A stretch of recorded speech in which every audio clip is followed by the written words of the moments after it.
For decades, it's been a silent epidemic. Firefighters' struggles with depression and PTSD swept under the rug. But first responders say the best way to deal with the trauma is to bring it into the light and break the stigma surrounding mental health issues. Deadly car accidents. We see people on the worst day of their life.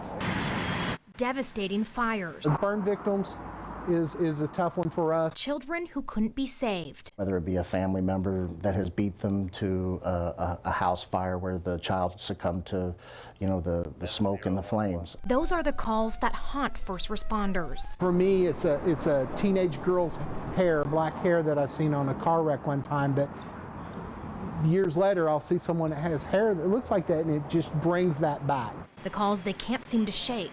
Does have a long-lasting effect on us. It's something we take home with us.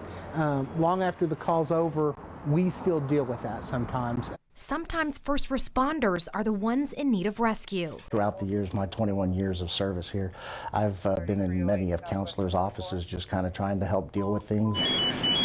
The International Association of Firefighters surveyed 7,000 firefighters across the country.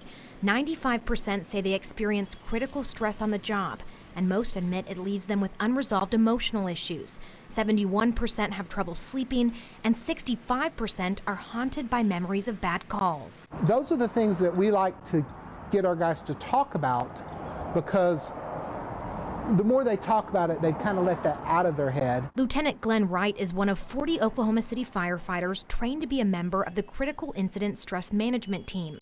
He works to help crews process the trauma they've seen and teach firefighters ways to deal with stress. Firefighters are very good at helping other people, but we're not so good at receiving help back.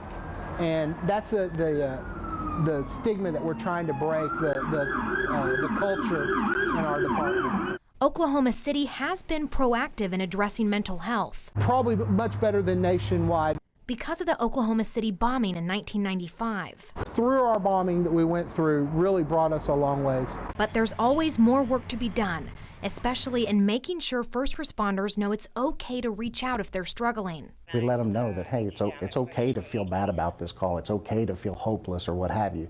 This is something that is just kind of part of what we do. Taking care of themselves. It's not making us softer, it's actually making us healthier. So they can take care of others.